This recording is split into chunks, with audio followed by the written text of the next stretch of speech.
Allahu Akbar, Allahu Akbar. Nabi Muhammad sallallahu alaihi wasallam yang untuk seluruh manusia. Nabi Adam bagaimana? Nabi Adam belum punya banyak manusia waktu itu.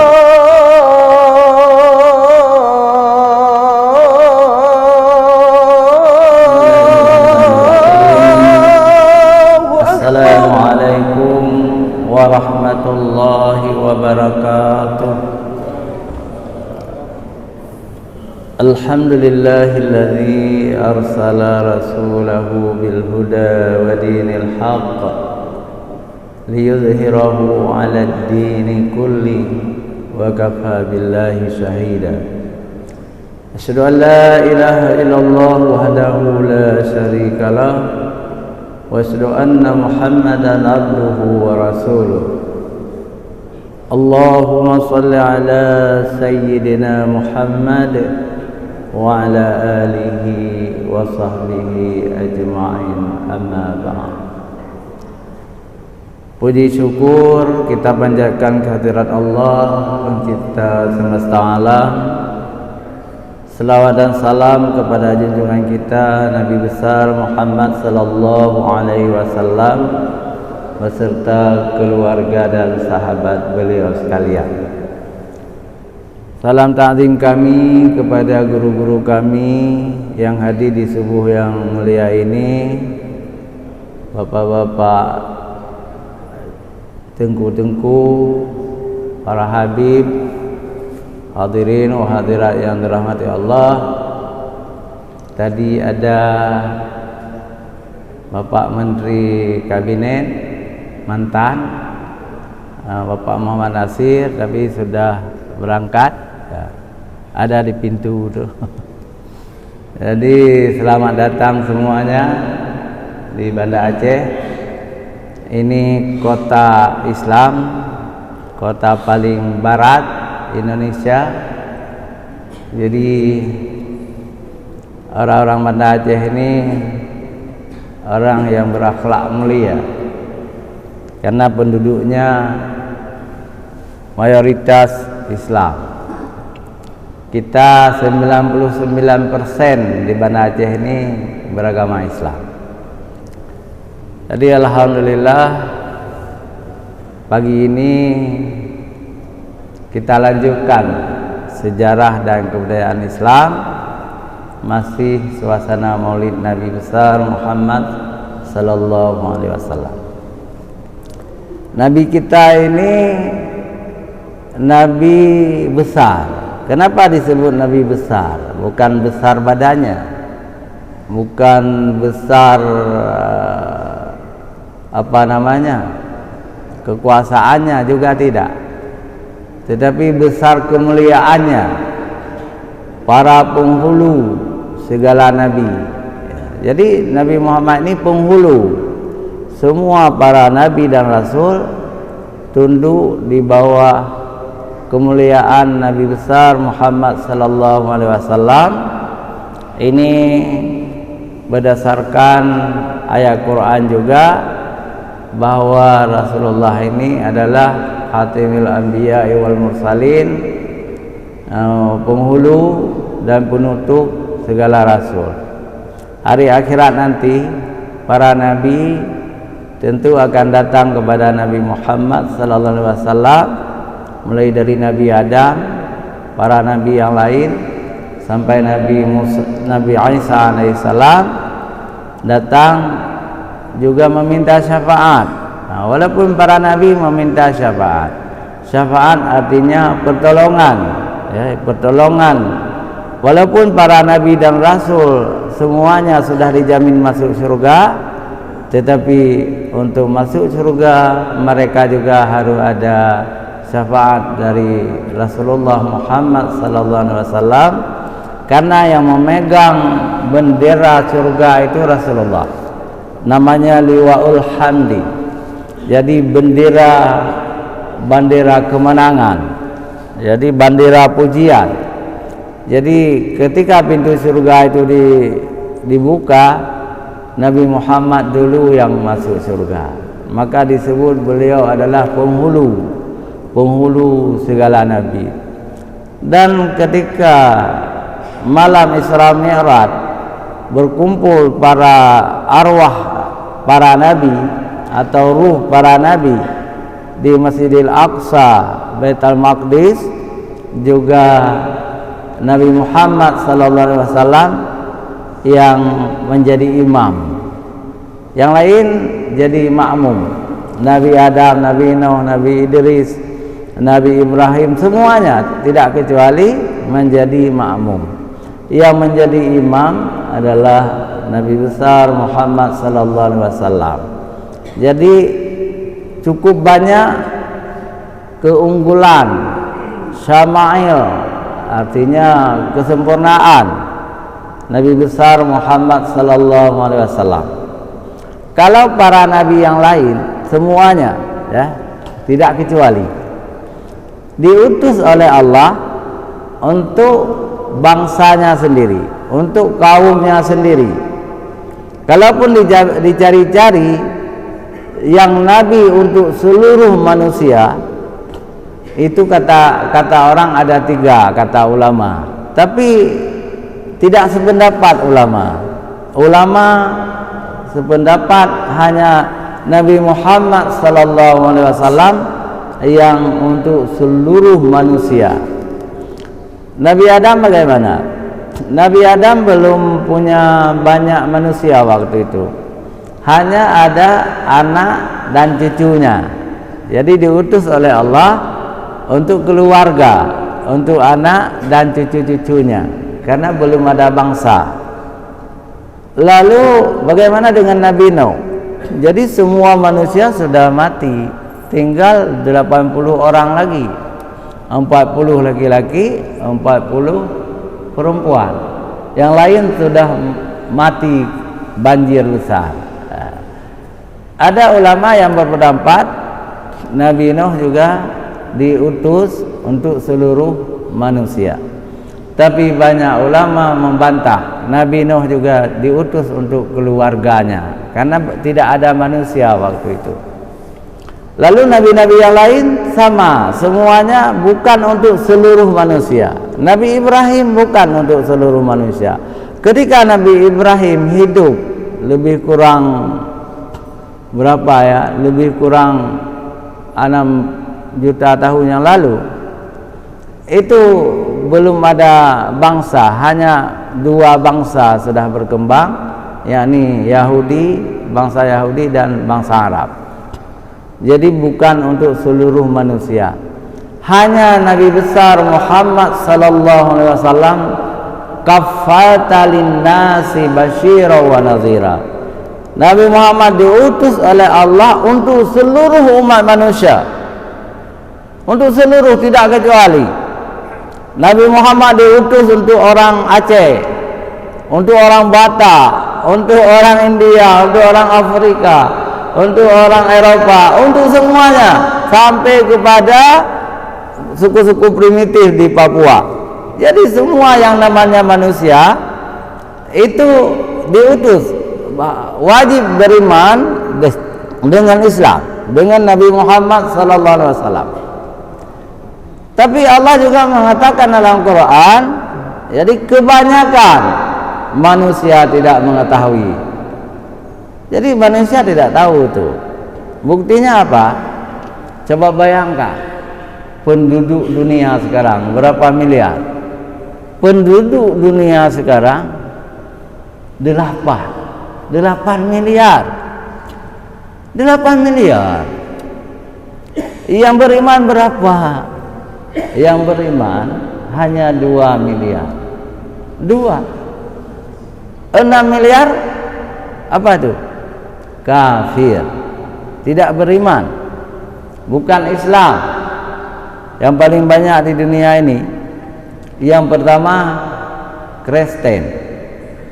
Kristen jumlah mereka 2,5 miliar, itu Kristen. Hindu juga banyak, ya, sampai 2 miliar juga. 2 miliar. Komunis hampir 2 miliar juga, belum yang kafir-kafir yang lain.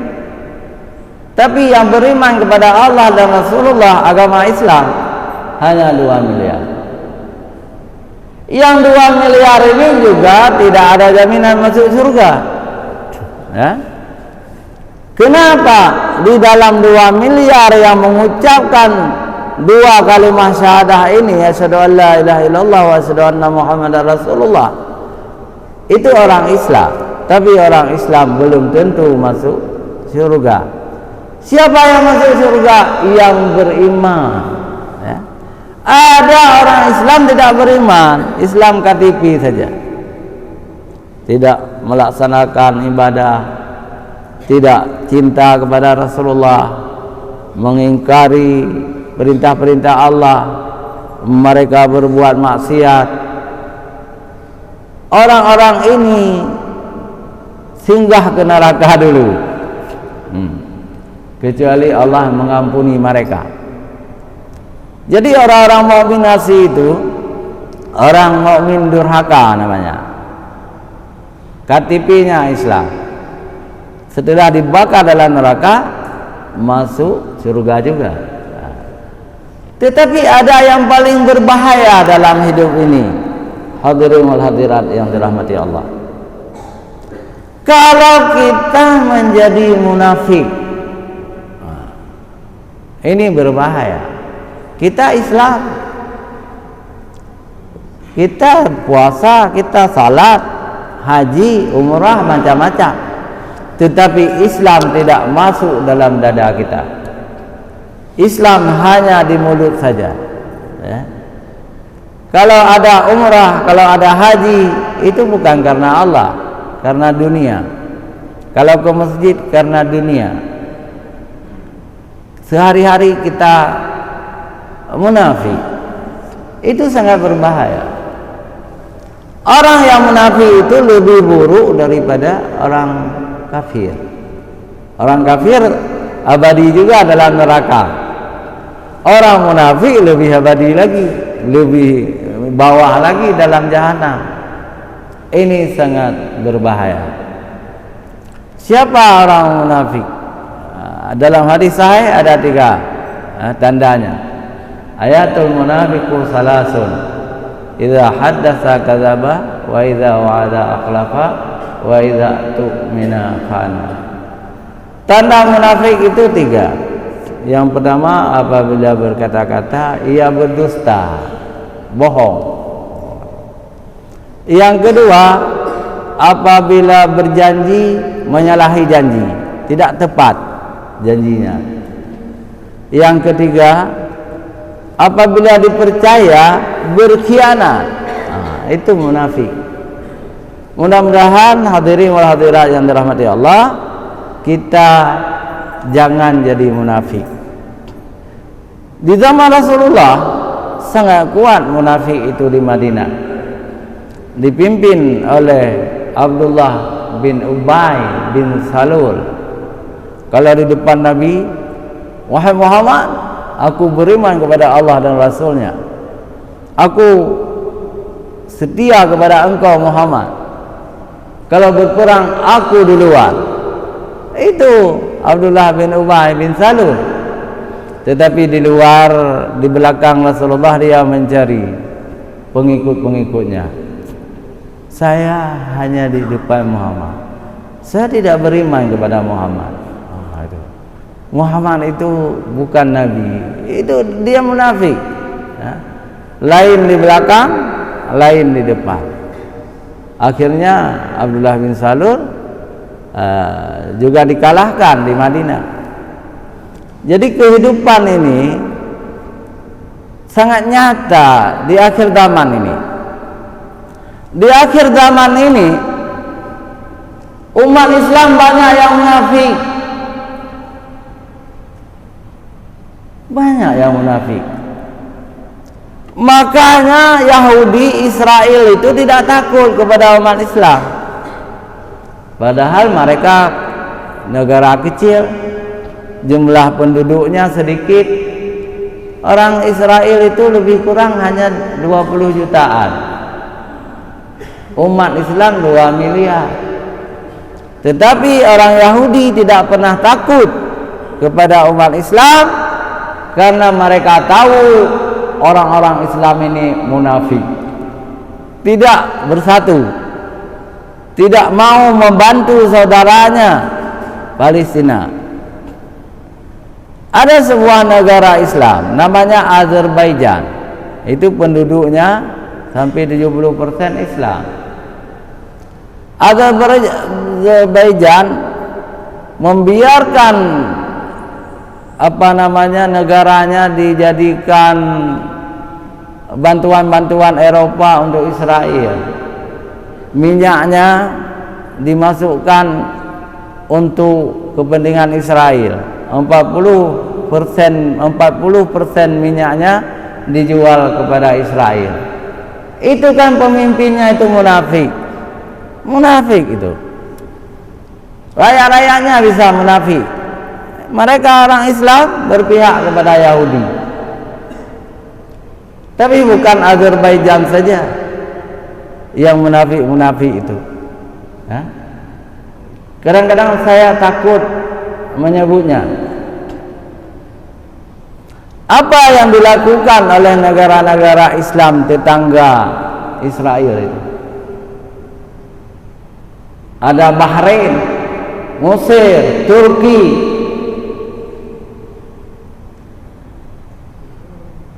bahkan yang lebih dekat lagi dengan Israel. Semua kerjasama dengan Israel. Jadi orang Islam Palestina tidak ada yang bantu. Jadi yang bantu justru orang-orang Syiah, Syiah Lebanon, Syiah Irak, Syiah Iran. Dalam akidah Ahlussunnah wal Jamaah, Syiah ini di luar Ahlussunnah wal Jamaah. Boleh kita katakan mazhab Syiah adalah mazhab yang sesat. Sesat Syiah, akidahnya sesat. Tetapi setianya luar biasa kepada saudara Muslim. Mereka membantu Palestina. Tapi Arab Saudi sangat kaya raya, tidak terang-terangan membantu Palestina. Mesir juga tidak terang-terangan, Turki juga, malah tidak mereka putuskan hubungan, masih ada hubungan diplomatik. Ya, kita takut mereka itu jadi bagian dari munafikun, orang-orang munafik. Ya, itu berbahaya. Jadi seharusnya orang Islam ini saling bersaudara, ikhwanul muslim, jadi bersaudara sesama Islam. Jadi berperang, saling membantu. Indonesia alhamdulillah membantu Palestina. Ya, jadi kurang juga tapi ada. Ya. Jadi terima kasih kepada Pak Prabowo ya, Presiden terpilih, banyak membantu. Nah, mudah-mudahan setelah beliau dilantik nanti lebih banyak lagi mengirim tentara ke Palestina. Jadi bulan lalu tentara Yahudi itu menangkap imam besar Masjid Palestina. Jadi TNI, tentara Indonesia, langsung meminta kepada Yahudi untuk melepaskan imam besar masjid. Orang Yahudi, rupanya tentara Yahudi itu, IDF, takut dan diserahkan imam besar Masjidil Aqsa dibebaskan. Ini peran TNI. Jadi tentara yang seperti itu adalah tentara beriman dan bertakwa kepada Allah Subhanahu wa taala. Mudah-mudahan mereka penghuni surga. Itu luar biasa tentara Indonesia seperti itu. Tapi sayang ya, banyak tentara-tentara Islam di Timur Tengah tidak membantu Palestina, tidak membantu Gaza. Gaza itu kalau bahasa Arabnya Gaza ya. Jadi diinternasionalkan Gaza. Itu tempat lahirnya imam kita, Imam Syafi'i radhiyallahu anhu. Jadi Imam Syafi'i kelahiran Gaza.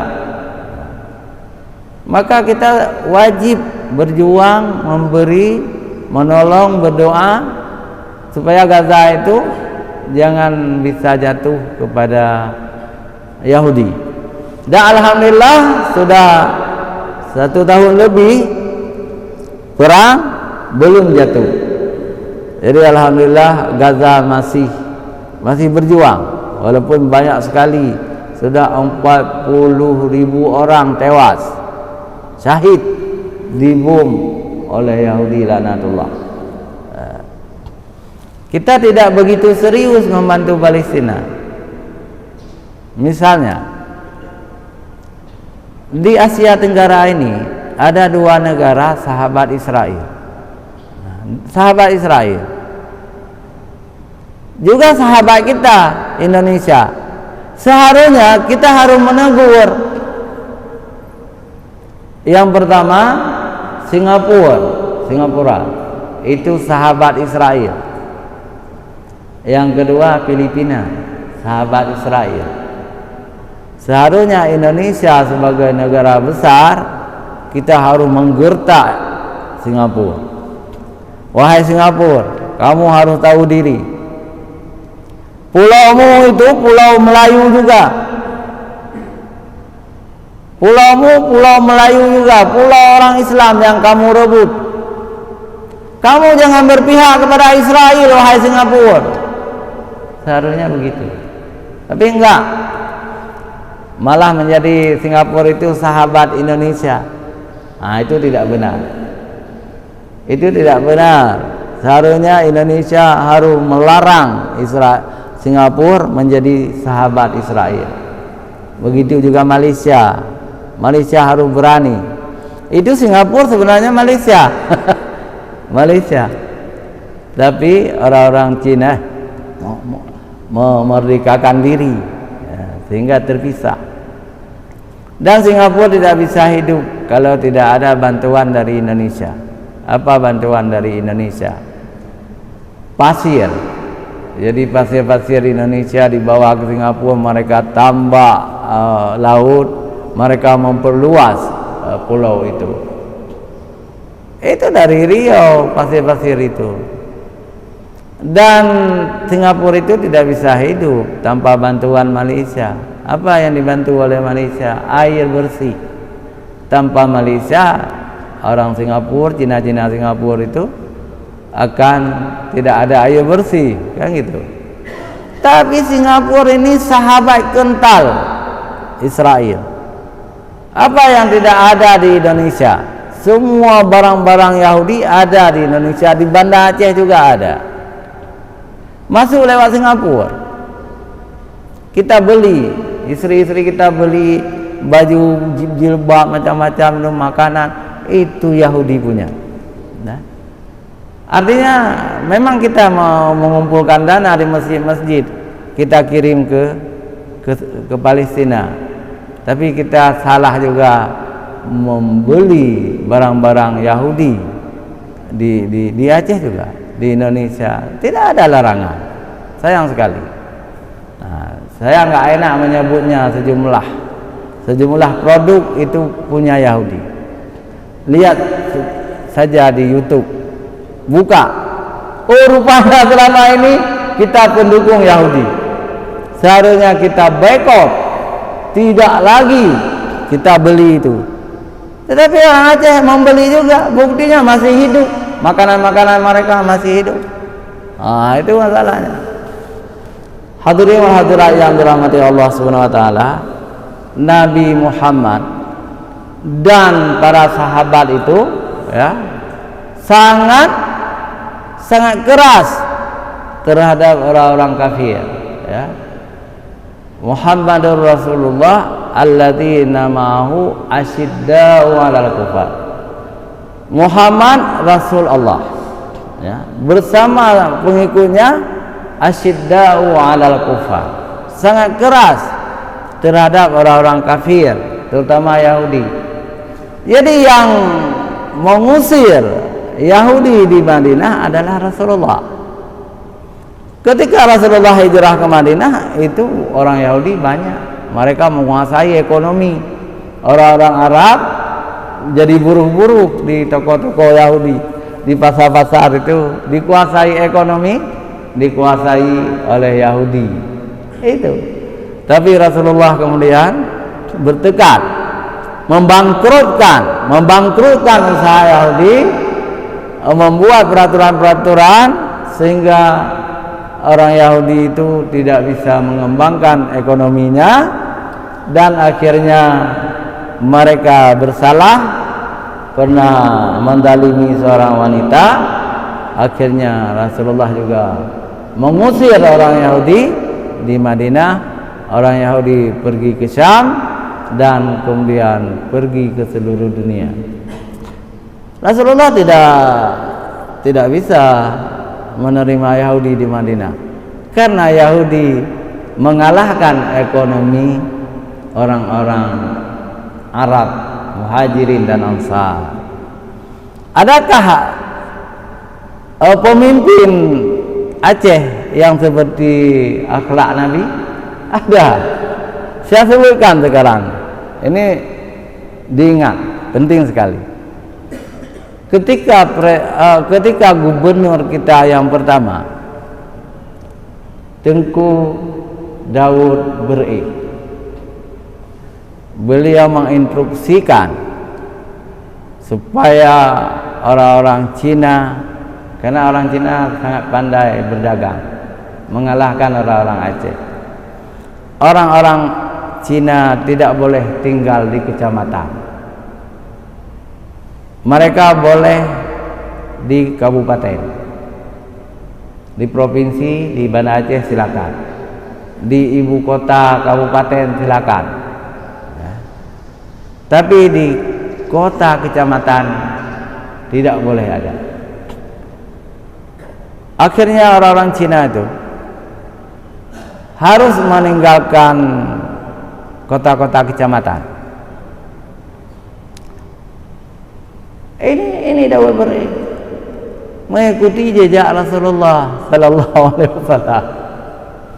Dulu di Lekaring banyak Cina, di Lunga banyak Cina, di Selimum banyak Cina. Tidak boleh tinggal, mati ekonomi orang-orang Aceh. Itu. Dan bahkan di kota tempat Daud Beri itu Brunei, ya, sampai sekarang tidak ada Cina. Itu luar biasa. Begitu juga yang namanya Profesor Dr. Hamka, itu orang Minangkabau, bersama Buya Mansur mengambil kebijakan Daud Beri di Minangkabau, juga di Cina tidak boleh ada di kecamatan, supaya ekonomi orang Minangkabau hidup. Sampai sekarang malah di Minangkabau lebih baik dari kita. Jadi di kota-kota di Minangkabau itu tidak ada mal-mal Cina itu. Di mana aja ada. Misalnya mal-mal itu, toko serba ada itu, nggak ada di Minangkabau, nggak boleh masuk. Memang harus kita jaga, kalau enggak kita ditelan. Ini memang tidak baik. Yang saya ceramah ini bertentangan dengan hukum negara, kan? Dalam negara tidak beda. Jadi Cina itu oleh Abdurrahman Wahid, Presiden Abdurrahman Wahid, kena Gus Dur, presiden keberapa itu, sudah dicabut peraturan negara bahwa orang Cina bukan lagi orang non pribumi. Mereka juga sudah dianggap pribumi. Apa yang hak kita, Cina juga sama hak dengan kita. Tetapi Soeharto, Habibie, tidak. Cina dianggap non-pri. Sekarang non-pri nggak ada lagi. Sudah pribumi semua. Yang paling menguntungkan di Indonesia ini sebenarnya orang Arab. Orang-orang Arab, apakah orang Arab yang datang dari Makkah, Madinah, atau dari Yaman, atau Habib-Habib itu tidak dianggap non-pri, tapi dianggap pribumi. Itu keistimewaan. Siapa yang memberikan itu? Yang memberikan hak kepada orang Arab itu undang-undang juga, ya.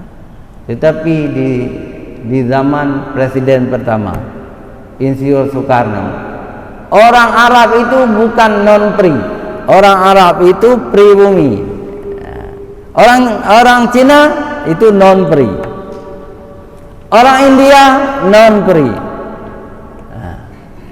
orang apa lagi? Orang-orang Eropa yang ada di Indonesia non-pri. Tapi istimewa orang Arab, rupanya saya baca sebuah buku sejarah orang Arab di Indonesia yang ditulis oleh A.R. Baswedan, Abdurrahman Baswedan. Abdurrahman Baswedan adalah nenek dari Rashid Baswedan. Dari A.R. Baswedan adanya anaknya Rashid, nama anaknya Anis Baswedan. Jadi A.R. Baswedan pernah jadi menteri di zaman Soekarno. Kenapa diberi keutamaan kepada orang Arab oleh Soekarno dan disetujui oleh seluruh bangsa Indonesia? Jasa Arab yang pertama, orang Arablah yang pertama mengakui kemerdekaan Indonesia, yakni Palestina, kemudian Mesir, kemudian Arab Saudi, kemudian negara-negara Arab yang lain atas perjuangan siapa? Perjuangan Abdurrahman Baswedan, ayahnya Anis Baswedan.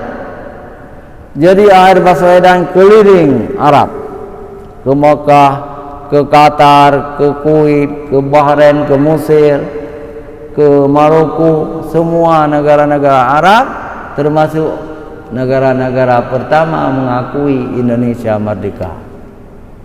Maka jasa orang Arab itu diakui orang Arab di Indonesia, bukan non-pri. Jadi orang Arab itu sama dengan kita orang Aceh, artinya pribumi. Itu luar biasa. Jadi jasa orang Arab pun sangat besar bagi kita, termasuk Habib-Habibnya. Maka saya pribadi, saya lebih membela bahwa Habib-Habib di Indonesia ini adalah keturunan Rasulullah. Saya tidak sependapat dengan anti Habib, anti Ba'lawi, Dr. Imaduddin. Jadi saya enggak sependapat dengan Romai Rama, saya tidak sependapat. Jadi kita percaya kepada ulama Ahlussunnah wal Jamaah. Ulama Ahlussunnah wal Jamaah seluruh dunia mengakui Habib itu keturunan Rasulullah, dzurriyyat Nabi Muhammad sallallahu alaihi wasallam. Untuk apa kita percaya kepada raja dangdut? Itu bukan orang berilmu. Baca Fatihah saja tidak tasydid. Saya terkejut, Romai Rama jadi imam. Jadi Fatihahnya enggak benar. Untuk apa kita percaya dia? Kalau belajar musik boleh sama dia. Tapi masalah agama jangan belajar sama penyanyi dangdut. Saya kira bukan dari saya ini. Kata Gus Baha ulama besar, ulama mazhab Syafi'i, Ahlussunnah wal Jamaah, juga beberapa ulama besar yang membela bahwa Habib itu keturunan Rasulullah sallallahu alaihi wasallam. Hadirin wa hadirat yang dirahmati Allah, hanya sampai di sini, mudah-mudahan berguna bagi kita semua. Hadanallahu wa iyyakum ajma'in. Wassalamualaikum warahmatullahi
الحمد لله رب العالمين حمدا يوافي نعمه ويكافئ مزيده.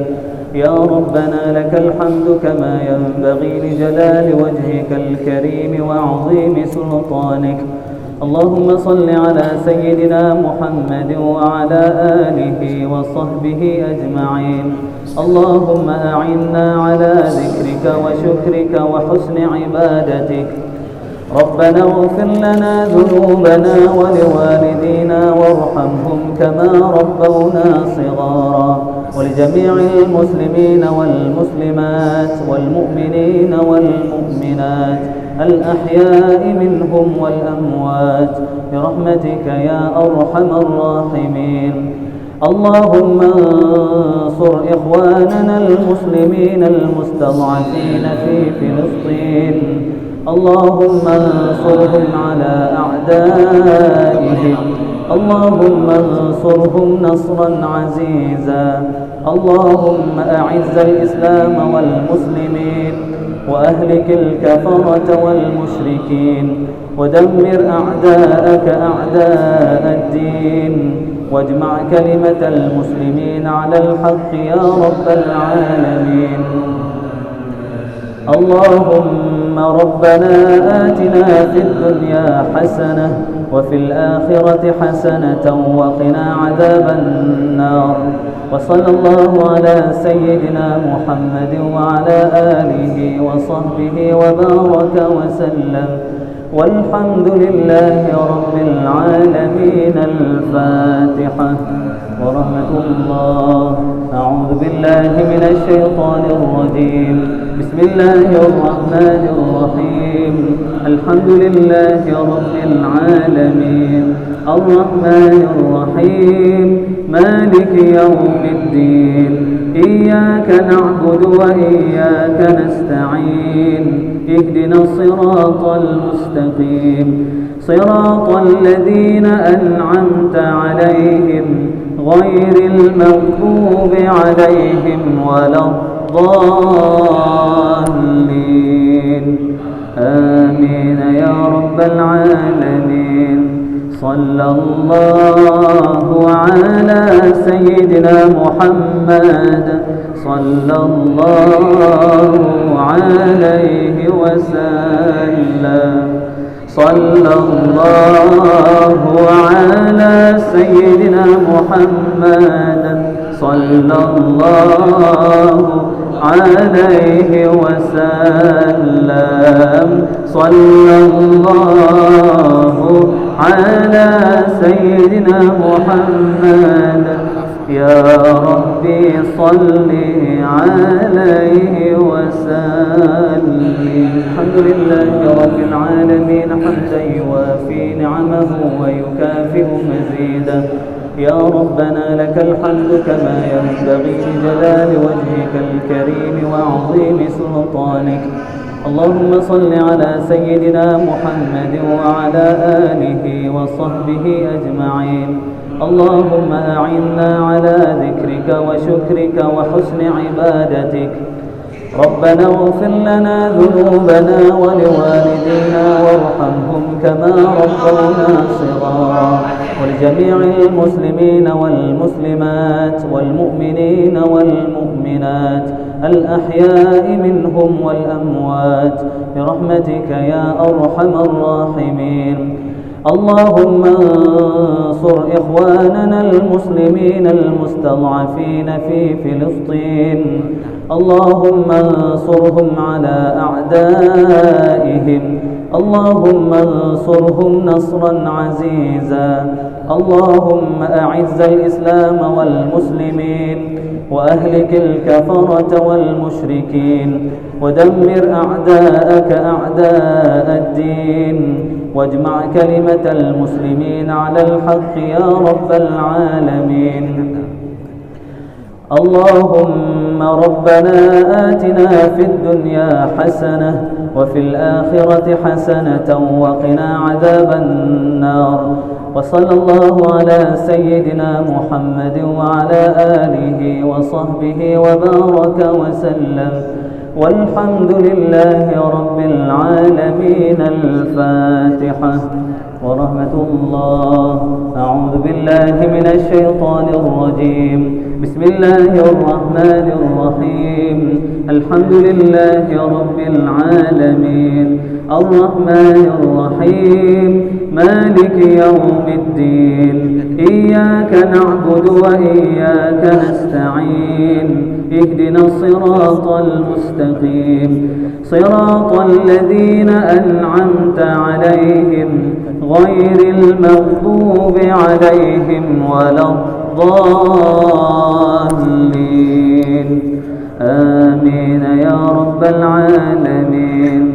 صلى الله على سيدنا محمد صلى الله عليه وسلم. صلى الله على سيدنا محمد صلى الله عليه وسلم.